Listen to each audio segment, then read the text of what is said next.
Welcome back to App Stories. Today's show is sponsored by Dropshare, Hit the Island, and Factor. I'm John Voorhees, and with me is our editor-in-chief at Mac Stories, Federico Viticci. Hi, Federico. Hello, John. How are you?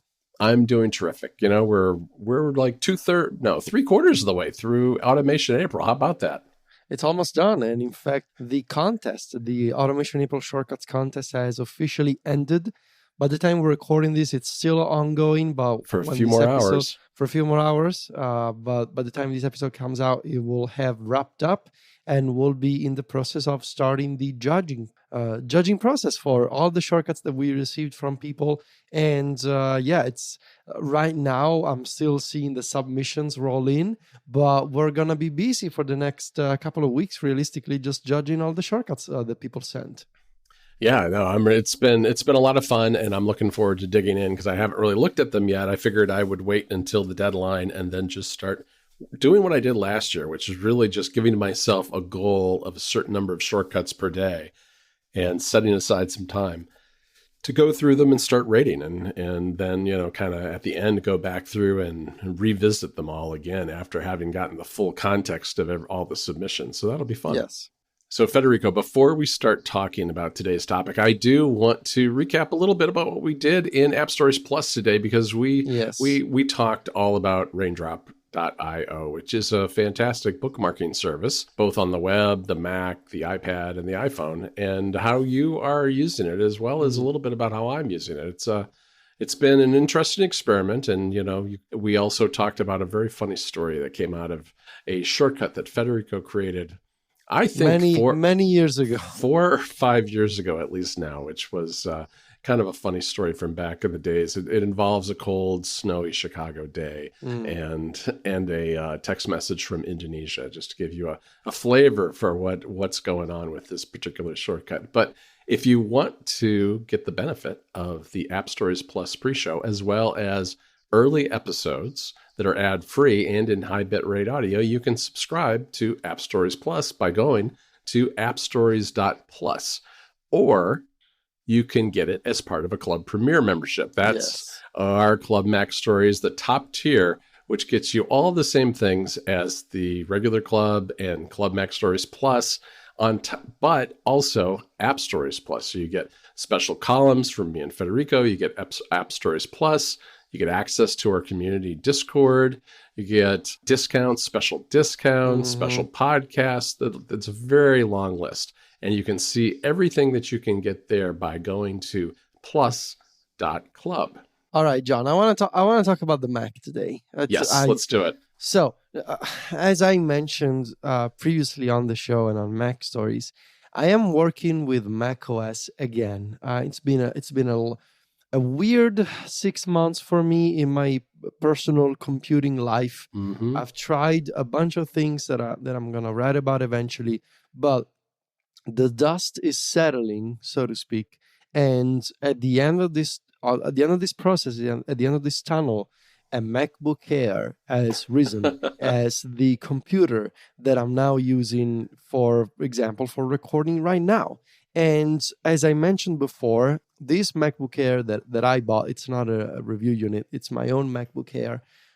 This is my first new portable Mac in 11 years, I think. Wow. 12 years. And after many, many years of iPad Pro, of pretty much exclusive iPad usage, using the Mac again as my primary computer, obviously I'm still using an iPhone. I still have an iPad that I use for reading and watching videos. But when I'm working, when I'm recording podcasts, when I'm writing, when I'm just doing regular work stuff, I have a MacBook Air, an M2 13-inch. Is it 30? Yeah, it's 13-inch MacBook Air. I think, yeah. And it's the latest generation MacBook Air in the Starlight color. And so I've saved a bunch of notes and thoughts about using macOS again for work. And mostly I'm doing this to sort of explain what I'm doing behind the scenes, but also to get some advice, especially from you, because you know the types of software, you know the types of apps and utilities and and enhancements that I like. And so maybe I'm sure you will have, and I see in our notes that you will have some advice for me. So if you allow me, please let me describe the sort of the hardware setup, the physical space in front of me first. Yeah, I'm very curious about what your setup is like, and I want to give you an idea of what mine is like, because I think we're using our Airs very differently. Okay, so when I'm working at my desk, I have a studio display. I have an Apple Studio display that I VESA mounted to the wall. And I have a brand new desk that I had custom made specifically for me with colors that I liked and everything, but that's not the point. So I have a studio display, and I spoke previously about the system that I created for switching between Mac, iPad, and my gaming PC all while using the same studio display. Mm-hmm. And this is all powered by a USB switch that I hid underneath my desk so that I can just reach out to the switch and press a button to switch between two inputs. And the core of all of this is the Microsoft Audio Dock. So this device, which I covered on Mac Stories Unwind before, stay tuned for some news on the Unwind front, because we've been working on some things behind the scenes. Very soon. We've been working on a few things for Unwind. But this little device is both a desk speaker as well as a device to handle video pass-through.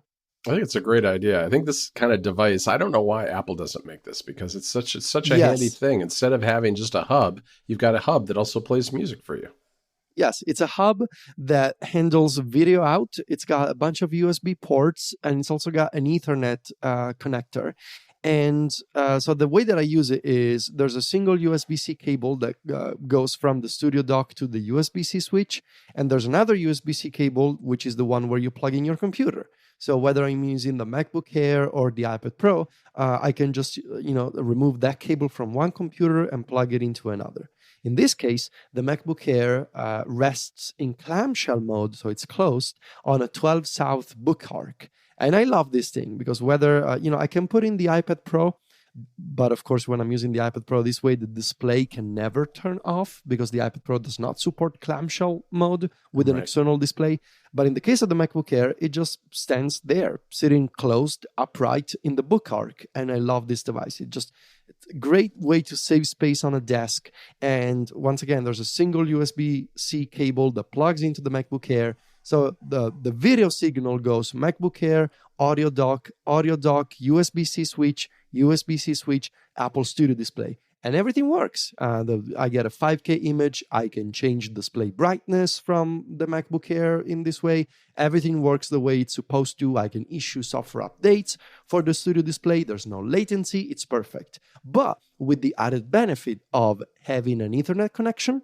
Mm-hmm. So once again, whether I'm using the iPad Pro or the MacBook Air with the audio dock, both get an internet connection via Ethernet, sweet 1 gigabit fiber. But it also serves as a speaker. So it's also recognized in Control Center on macOS as a speaker, and I can play music through the Microsoft Audio Dock. And it's also got physical media controls at the top, so I can play and pause music playback and also change the volume. It's also got a Microsoft Teams dedicated button, but I don't use that one. Now, can you use it though if you wanted to have like a Zoom call or something with? You want to know what happens if I click it now? I'm gonna click the thing. I'm clicking the thing. Are you still there? Well, it made a sound and it's flashing, but nothing happened. So I'm still recording.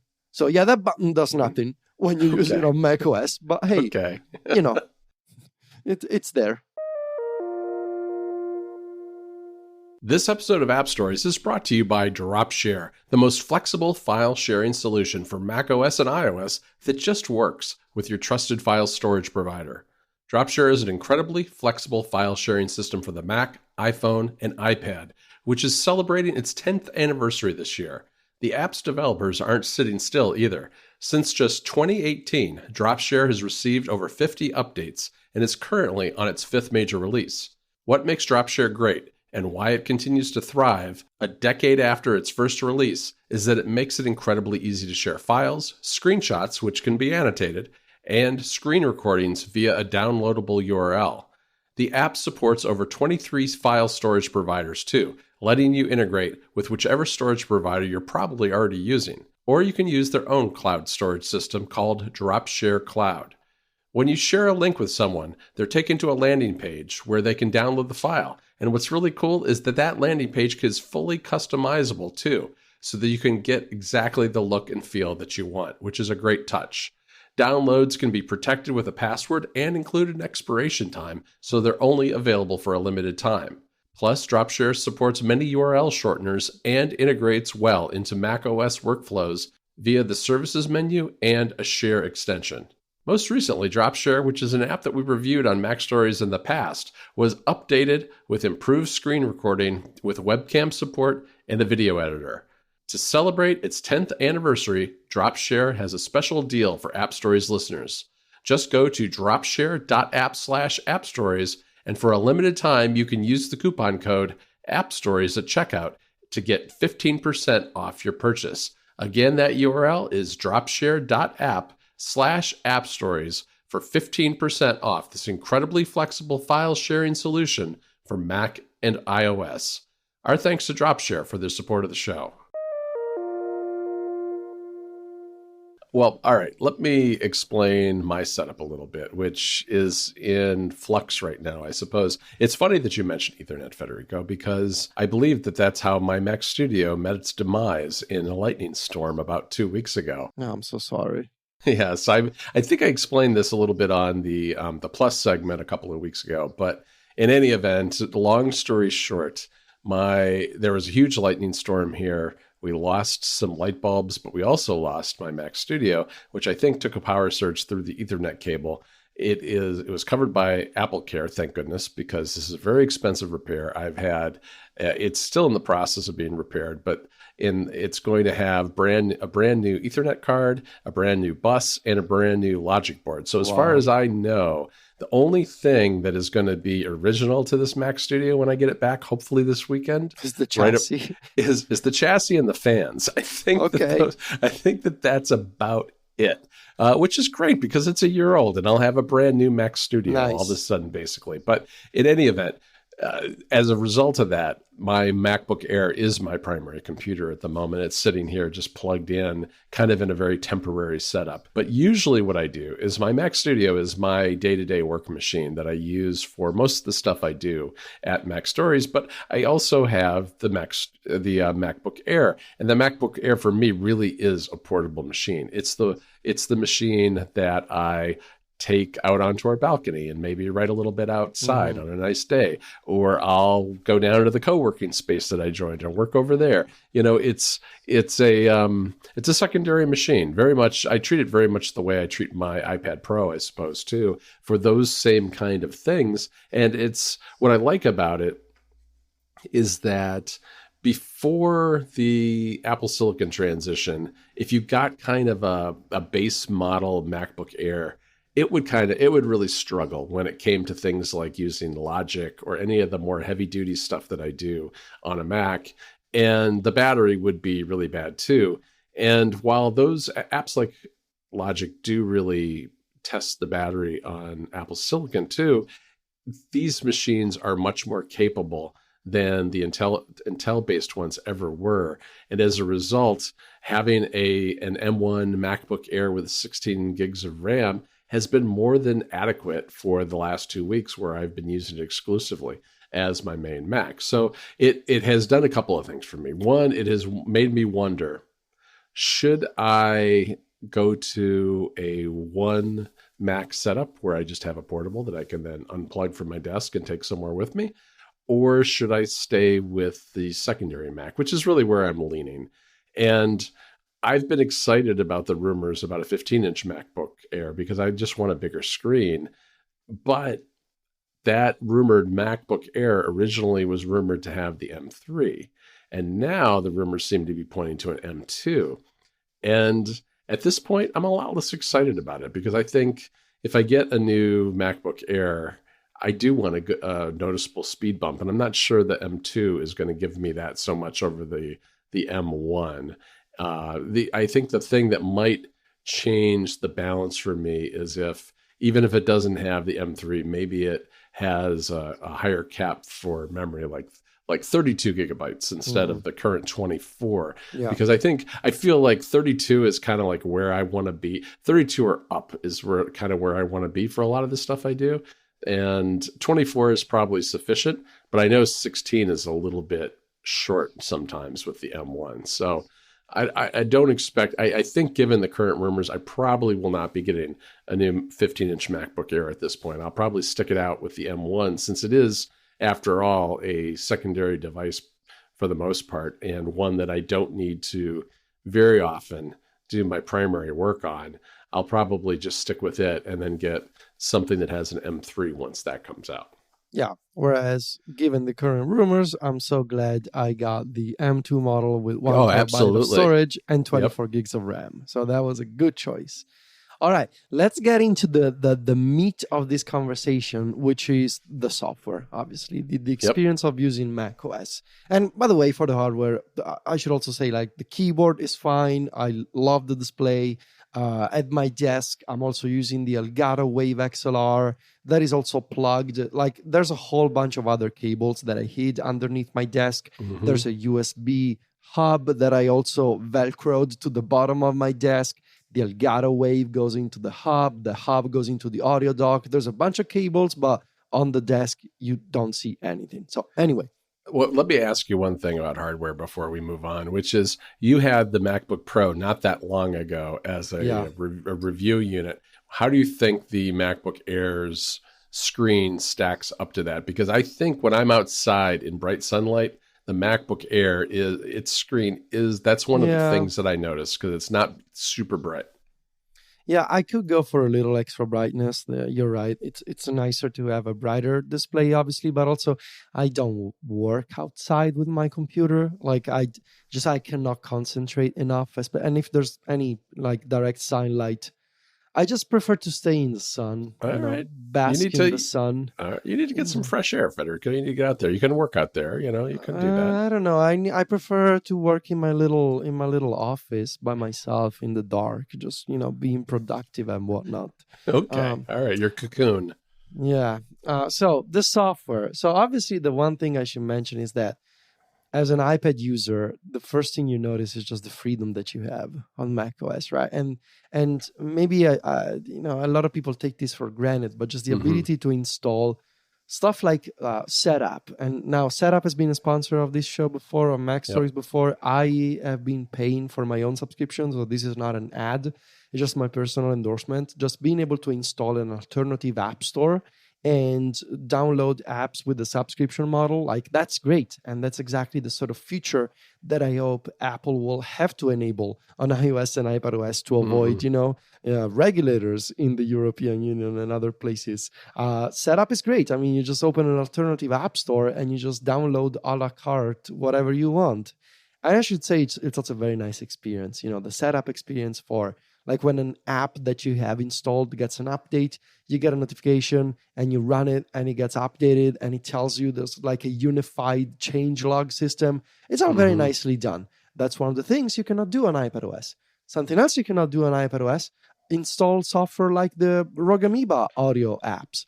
Right. So something like Audio Hijack that, initially it's a little bit scary because it tells you got to reboot your Mac and you got to open the system utility. I don't remember what it's called, but basically you need to enable third-party software via the system integrity protection thing.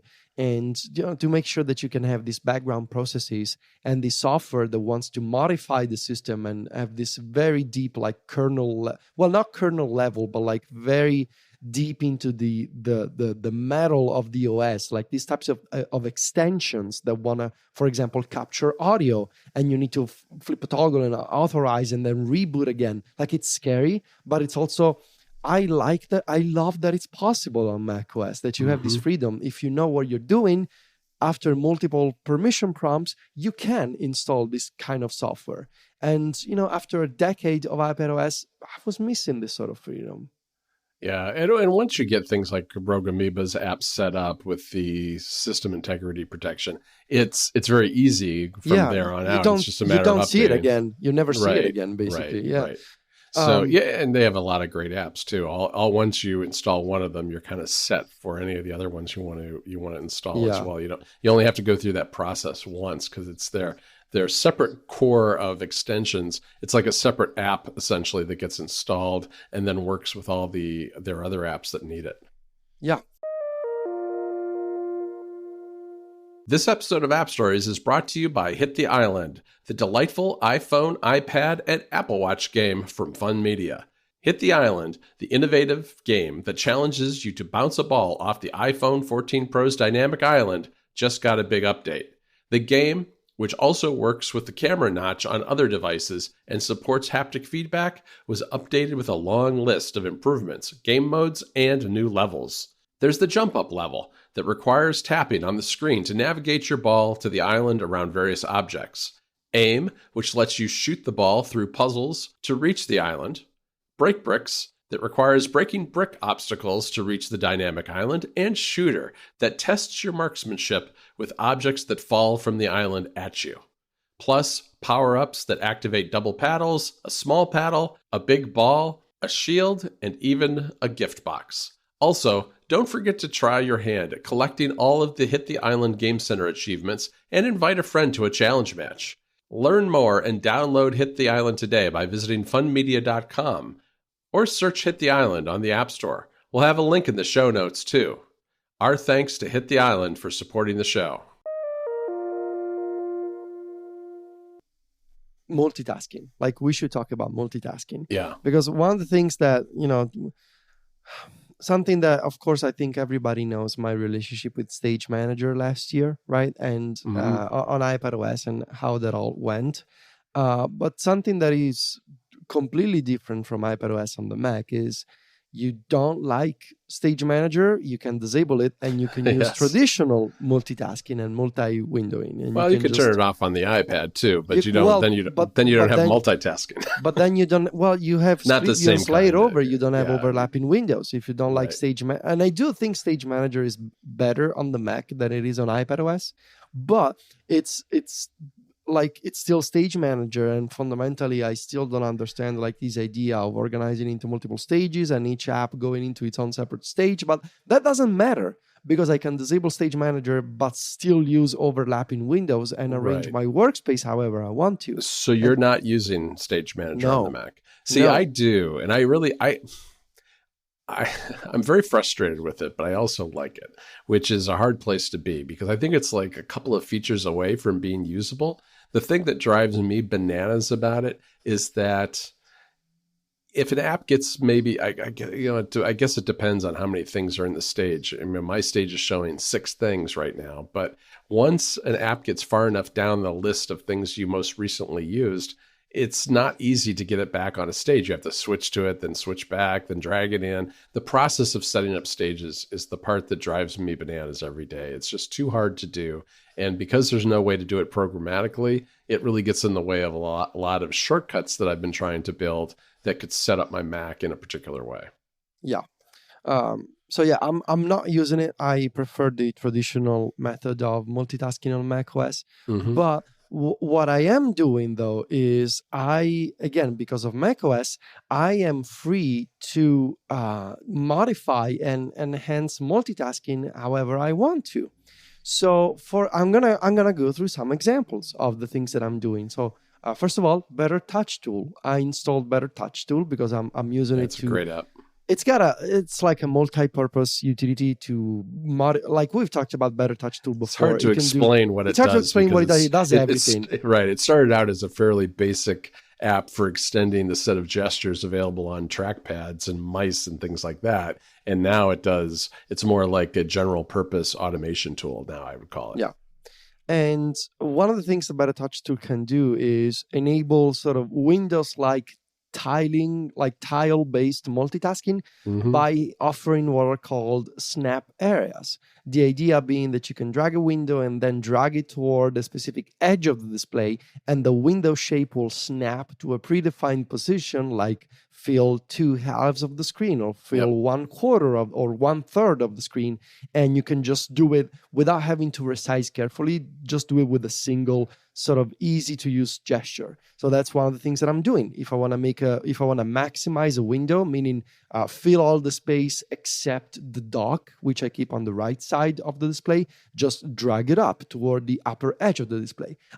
If I want to fill the left half of the screen, just drag it toward the left edge, and a square shaped sort of overlay appears, let go, and the window gets resized. So that's one of the many things that Better Touch Tool can do that makes it feel a little more like Windows, which I prefer. As I said many times before, I prefer Windows multitasking to macOS, but this lets me essentially replicate it. Right. I do the same thing with Raycast. I do keep the Better Touch Tool snap feature turned on, though, because if I'm using the trackpad or the mouse instead of the keyboard, I will revert to Better Touch Tool. But if I have my hands on the keyboard, I'll use Raycast because it has an awful lot of commands for manipulating the arrangement of windows. Of course, there are a bunch of other apps that do this too, but those are the two that I've been using as well. As well as occasionally I've used Magnet, which I like a lot because it's so keyboard shortcut driven. Mm-hmm. But lately it's just been Better Touch Tool and Raycast for me. Yeah, Better Touch Tool I'm also using to remap some keyboard shortcuts to other keyboard shortcuts. For example, there was the default Todoist Quick Add keyboard shortcut that was set to Command-Shift-Q. And in Better Touch Tool, I said, whenever I press Option Q, which is easier to perform with just 2 fingers, simulate as if I'm pressing Command-Shift-Q. So like you can remap a keyboard shortcut to another keyboard shortcut. Right. Or what I'm doing in Better Touch Tool, whenever you detect a 4-finger tap on the trackpad, so when I'm using the MacBook Air in laptop mode, open my Obsidian URL for my dashboard note. So whenever I 4-finger tap, my dashboard note in Obsidian comes to the foreground via the Obsidian URL scheme. Again, simple examples of what you can do with Better Touch Tool. In terms of multitasking, again, I mentioned before, I'm using the Logi MX Mini keyboard and the Logi Lift mouse, the vertical one, because they can switch between 3 devices. So that's MacBook Air, iPad Pro, and my gaming PC. So when I'm using the Lift mouse on macOS, I remapped the 2 buttons on the left side of the Lift mouse to the bottom one opens mission control. Right, so if I click the with my thumb, the customizable button on the left side of the mouse, it opens Mission Control. When I'm in Mission Control, I installed a utility called Mission Control Plus, which allows you to close windows from Mission Control by hovering over them, and a little X button appears. But you can also press a combination of keys like Command Q to quit an app from Mission Control. And I really like Mission Control because I like this bird's eye overview of all my open windows and all my open apps. I don't use it very much anymore, but I think that's a function of Stage Manager more than anything else because I used to use it a lot more. Yeah. The other button, the other button of the Logi Lift mouse opens a utility called Lasso.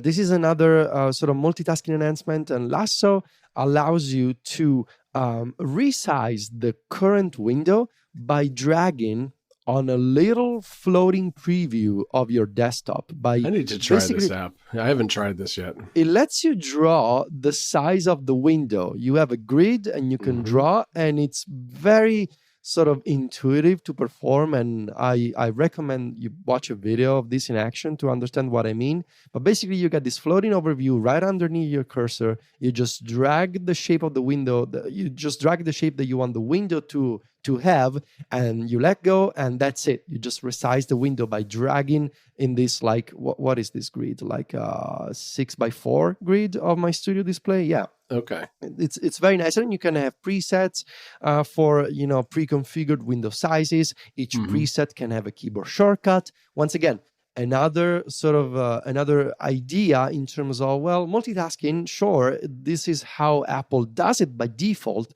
but you can enhance it with these third-party utilities. Another one that I will mention, Alt-Tab. So this is like a command tab switcher, but as the name implies, the combination of keys is option tab, alt tab. And I like it because it looks and works like the alt tab switcher on Windows. The difference between command tab on macOS and alt tab on Windows is that the Microsoft version doesn't show you app icons, it shows you app windows. So it's again, I'm a very visual person, and it becomes a very visual way to, like, for example, the Todoist window is the red one, so I can instantly see, and the audio hijack window is the black one with all the blue buttons. Like, from a visual perspective, I prefer seeing window previews than icons in the command tab switcher, so I'm using alt tab instead. I'm gonna give you another one because I feel generous, John. Okay. Installed via setup this utility called Almighty. Almighty is like the Better Touch Tool equivalent of system hacks and configurations. Oh, yeah. I've tried this app before. It's really cool. It has some really neat things in there that are not just all... I mean, some of these are like almost UIs for terminal commands and things like that, but other ones of them, I think, are probably created by the developer kind of whole cloth. Yeah. And the latest addition to Almighty is the dock preview tool. And the dock preview lets you hover over any app icon in your dock, and you're going to see a window preview. You're going to see a thumbnail preview for all the open windows for that specific app currently open on your system. So again, it works like Windows. Windows has this by default. The Mac doesn't, but you can have it via a third-party utility. Very nice, very nice. That's Alt. I think Alt Tab, Almighty, and Lasso are three that I probably ought to try. I've tried Mission Control Plus before, and because I'm not using Mission Control, I actually, even when I was not using Stage Manager full time, I didn't find Mission Control to be a place where I want to quit apps for some reason. I'm very much a Command Tab quit person, so I go through and Command Tab and hit the Q over and over again. So in addition to multitasking, I also want to mention how in this process of adapting from iPadOS to macOS, I am currently relying on 2 iPad apps running as well, iPad apps on my Apple Silicon Mac. Okay. Those 2 apps, because they don't have a native macOS equivalent, are Marvis, the Apple Music client, and Matter, the Read Later app. All right. Now they don't have a native Mac version, and ideally I would use the native Mac version. So I'm using them in compatibility mode from the App Store, but of course by default I don't know why it is like that. But when you run iPad apps on your Mac by default, like the text is super tiny and kind of blurry. It is, yeah. I don't know what they do. I don't know why they do that like scaling thing. But thankfully, again, because this is macOS, I'm going to recommend this utility that just came out a couple of weeks ago, I think. It's called Pixel Perfect. It's an open source project on GitHub. You can just download it from GitHub, and it's incredible. So you download this app, you put it in your applications folder. It finds all the iPad apps and like Catalyst apps on your Mac. You flip a toggle next to each one to say enable Pixel Perfect mode. And when you relaunch them, they run at full size. So you don't have the small text anymore. You don't have the tiny text anymore. It's not blurry, and it's perfect. Like there's no weirdness involved with any of this. This is how it should be by default, but it's not. But thankfully, a developer made a fix for this, and because it's macOS, you can download it. You can confirm that you want to run the app, even if you have Gatekeeper installed, and it works. So I'm using Marvis and Matter, and they don't have the weird small text anymore, and it's super crisp and legible, especially for Matter, because it's a reading app. So the legibility of text, matters. It does, I'm sorry. it does. I apologize. But yeah, Pixel Perfect. It's fantastic. Yeah, and a tiny text like that is a real problem when you're in laptop mode and on a 13-inch screen. It's not great. But I think I've been actually pleasantly surprised by how well apps run in compatibility mode. I mean, it's not ideal. It's not very Mac-like in a lot of ways. But like Marvis Pro, I think actually is pretty solid on the Mac. I mean, Matter, I will complain about the fact that their share extension doesn't work on the Mac. but they do have a Safari extension, so that helps.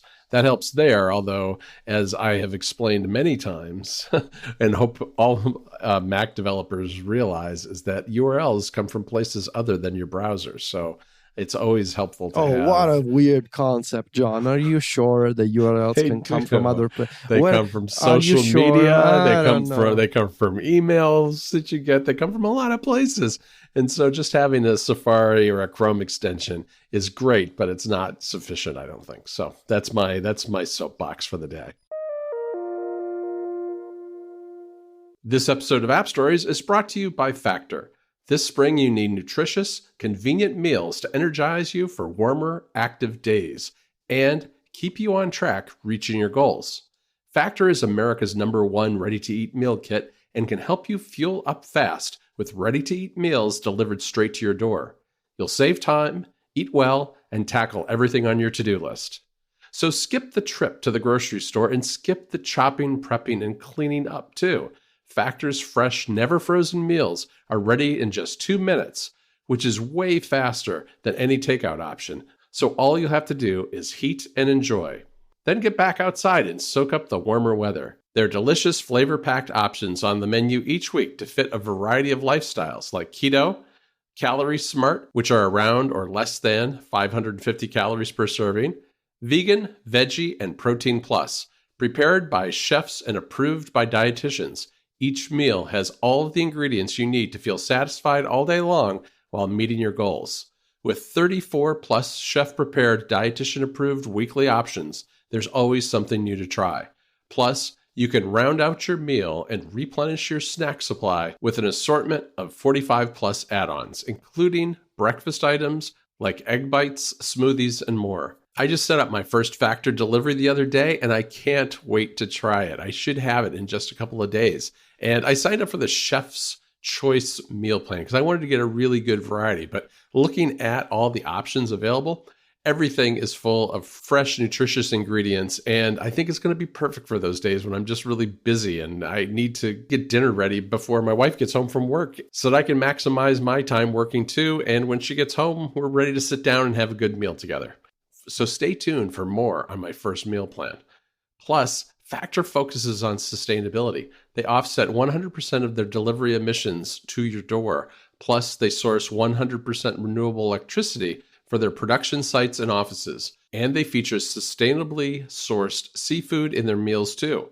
Head on over to factormeals.com/appstories50 and use the code appstories50 to get 50% off your first box. That code again is appstories50 at factormeals.com/appstories50 to get 50% off that first box. Our thanks to Factor for their support of the show. You know what's also great? What? The menu bar. Yeah. The menu bar is great. The menu bar on macOS is great, especially if you use Bartender.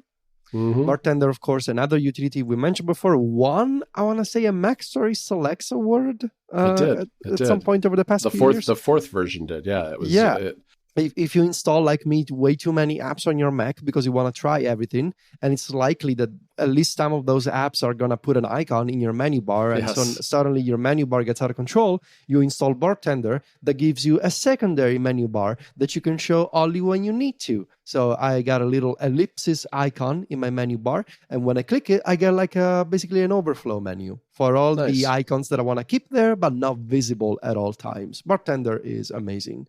But what I'm also doing, what the menu bar does so well on macOS, and I really wish that iPadOS had a similar UI equivalent. The menu bar is a great place to discover, menus and menu options for apps. You know, the file, edit, view, sort of window menu. Oh, sure.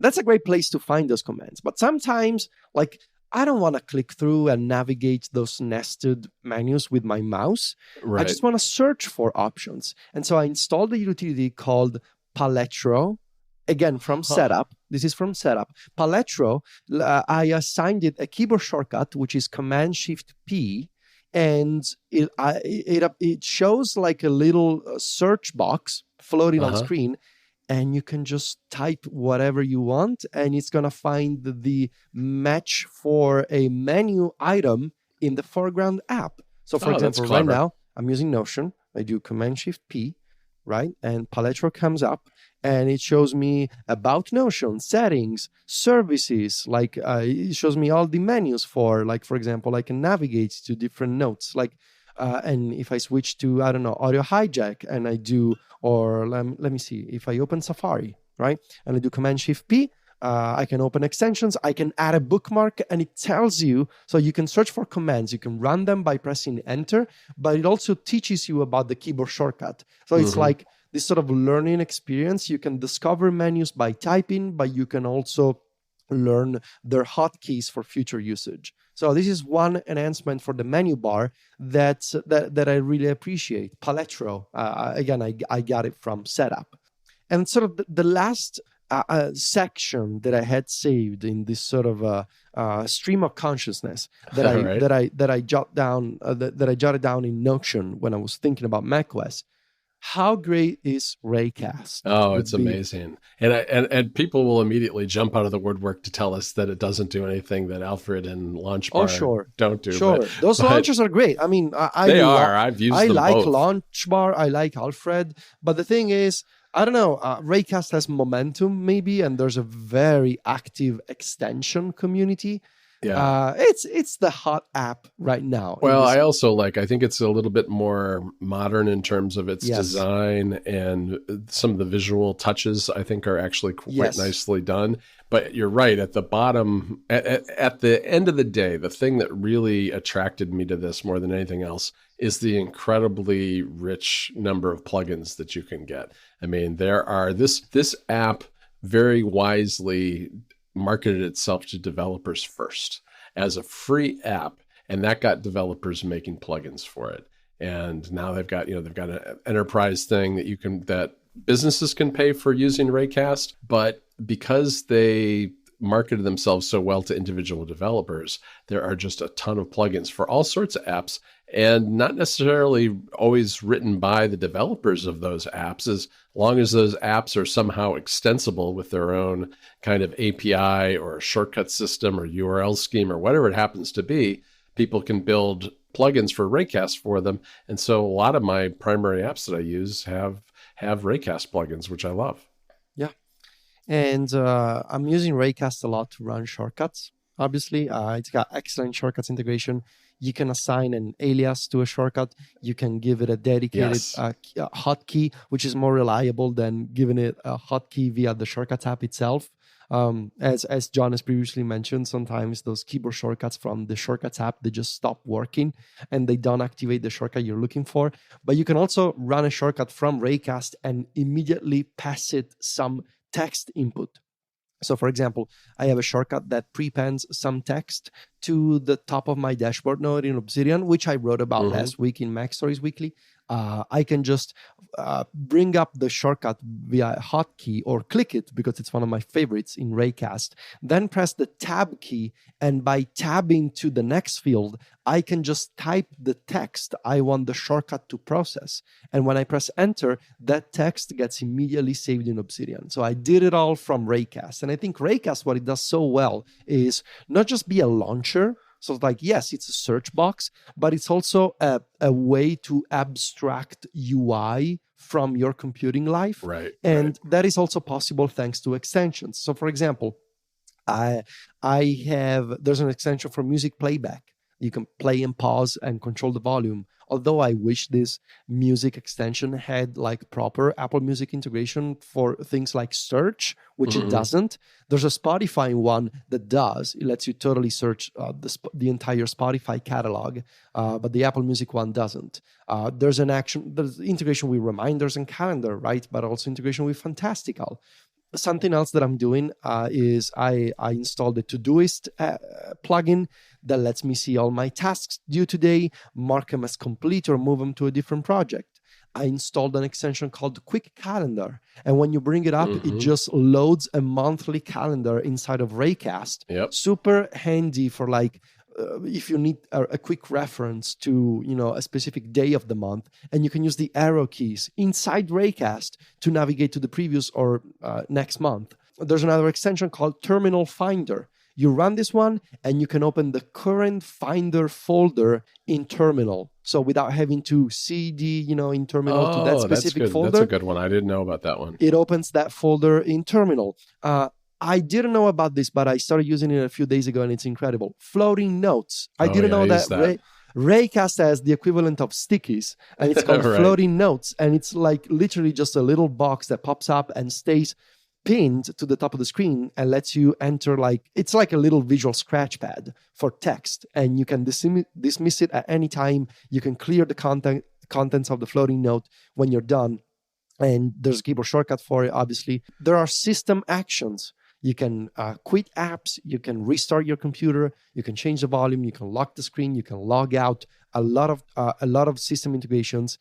And then there's an entire store of extensions, and there are some built-in ones like the multitasking ones that John mentioned. And keep in mind that every single extension can provide multiple commands, and each command can have an alias, and it can be a favorite, and it can have a hotkey. It's wild, and I'm just using Raycast if it really feels like one of the best arguments in favor of using a Mac these days. Yeah, it really is fantastic. I would mention a few other plugins that people ought to check out. There's a great one for Things, the Task Manager, which I like a lot. There is a very good one for Obsidian as well, which lets you do things like search for notes and append to notes, and it works with daily notes and note creation, all those kind of things. There's a Last.fm one, Federico. You should be scrabbling. It doesn't actually scrabble. What it does is it takes you to things like your top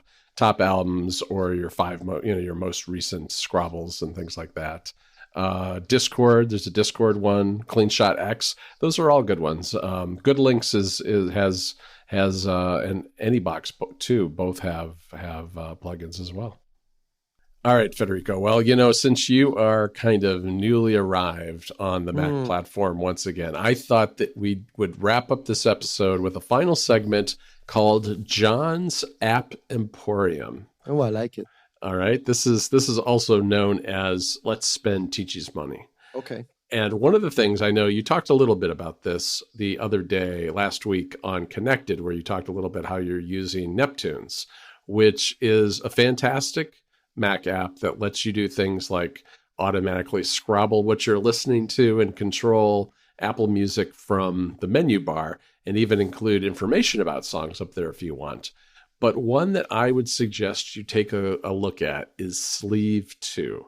And I had tried Sleeve back when it first debuted, when it was in the 1.0 version, and ultimately picked Neptunes over it. But with Sleeve 2, you get something that I know you like a lot, which is an incredibly high degree of customization. You can create little artwork overlays that you can place in various locations on your screen. They can either be windows that float above everything else, or they can just be like a regular window and be covered up, but will reappear as songs change from one track to the other. And you can do things like adjust the size of the album art. You can change where the controls are. It has a bunch of keyboard shortcuts built in to do things like love songs. You can, I am using it primarily with the Loop Deck Live S right now, because what I've done is I've taken some of those keyboard shortcuts and assigned them to buttons. So I have a button for loving songs, and I also have a button for making that little window reappear above all of my other windows. So if I don't happen to catch what the next song is as it's playing and I want to see where it is, I just tap a button. The window appears for a couple of seconds, lets me see the name of the track and the artist, and then it disappears again underneath the other windows, which I like a lot. So there's that. Another one, since you mentioned the menu bar, that I want to talk about, there are a couple here. One is Dado, which is a calendar app. It has both a month view calendar, a little bit like that quick calendar that you mentioned for Raycast, but it also displays your schedule. And I think you could use this, Federico, because I know that you don't check your schedule as often as probably you should. But beneath that schedule, you've also got a section for time zones. And here you can pick a time zone, you can rename it. So I have one that is called Ticci with a little Italian flag and shows the current time in Rome and that it's approaching 7 p.m. And then I have ones in here for my kids who are in California and Ireland. So it's just a handy way to quickly see what time it is elsewhere and to see what your schedule happens to be. That one, too, has keyboard shortcuts, so you can tie those to a Stream Deck or a Loop Deck or just type them into your keyboard and have it appear quickly and then disappear so you don't have to have it cluttering up your desktop. AirBuddy is another one you should take a look at, which is Guy Rambo's app that sits in the menu bar and makes it fast and easy to connect your wireless headphones to your Mac. But I actually use it as much as anything to keep an eye on the charge for my various Bluetooth accessories, because it'll show me, for instance, the charge of my MacBook Air, but also my trackpad, my keyboard. And at the moment, it's actually showing me Jennifer's iPhone, which is a little funny. I didn't realize that her iPhone was in here and that she's not even home. And it's showing me that she's at 90%. So, it shows all those kind of things up here. And you can set up alerts so that you'll get on-screen overlay HUD type alerts to check out when, you set thresholds. So if your battery gets below 30%, perhaps you want to get an alert so to plug something in. Or, when it goes up higher, you can know to unplug it or something along those lines. So AirBuddy is definitely one that I would recommend. Two, also, Federico, you talked on Connected a little bit about PopClip. I think Mike recommended this to you. And I want to point out that you can build your own PopClip extensions very, very easily. And you can tie those to shortcuts so that the highlighted text on a web page, for instance, can be the input for a shortcut. And I did a little bit of this back when shortcuts first came on the Mac. I have an article on this site that I'll put in the show notes. But you could get really clever and creative with shortcuts and PopClip, because it's a really simple system for triggering shortcuts from a PopClip extension. All right, Federico, two more for you. One is MimeStream, which is the not greatly named email client for Google Gmail accounts. I wish that this app, was on iOS and iPadOS, because it's not. But it is a fantastic app on the Mac. And I also wish that it extended beyond just Gmail. However, all except one of my email addresses are on Gmail, so it isn't really that big of a deal. So what I like most about this app, it's got incredible native UI and implements all of the special things that you get along with Gmail, whether it's, organizing things into special folders, which are labels in Gmail, adding labels, and when it comes out of beta, it's going to have the rules, server-side rules-based feature that Gmail has. So you'll be able to set up rules to say, if it says this in the subject or it's from this person, apply this label, put it in this spot, whatever it happens to be. It's not out yet of beta, but it's coming very soon, I believe. So that's worth taking a look at. I'm using that now in combination with Apple Mail on mobile devices. So okay. That's kind of been my approach. It's not ideal, but what email system is ideal? This is as close it's as close as I've gotten. And to close out today, Federico, I want to talk about LingonX, which is an app that is part of our discounts on Club Mac Stories Plus. LingonX is for scheduling all sorts of things on your Mac. It's been around forever. And, you can schedule scripts to run, that sort of thing. But not too long ago, it added shortcut support, which I really like, because, the thing about personal automations on iOS and iPadOS is that, first of all, they're not available on the Mac. And two, when you set up something, if you want to run something hourly, you have to set up, 24 different personal automations to run a shortcut hourly. That's not the case with LingonX. You just set up a schedule. It's got a nice intuitive UI for picking the frequency of running the shortcut. You choose the shortcut, and then it just works in the background. It is absolutely wonderful if you have a Mac that's always turned on 24/7 to run your shortcuts that way. And I really wouldn't do it any other way at this point. All right, Federico, I think that's it for today. I think you have some things to explore. I think I have a lot of research ahead of me. So thank you. You do. Thank you for the Emporium. I'm gonna try and shop at the John's App Emporium and see how much money I spend. Yeah, we should have a T-shirt that says John's App Emporium. John's App Emporium. The GAE. The J. Yes, John's App J-E. Yes. All right. Well, you can find the two of us over at macstories.net. I want to thank our sponsors again for this episode. That's Dropshare, Hit the Island, and Factor. We are on Mastodon, where you can find Federico by going to vitici.macstories.net. And you can find me by going to johnvorhees.macstories.net. And there you'll find a follow button to follow us on Mastodon. We're also on Instagram, where Federico is at Vitici. That's VITICCI. And I'm at John Voorhees. JOHNVOORHWS. Talk to you next week, Federico. Ciao, John.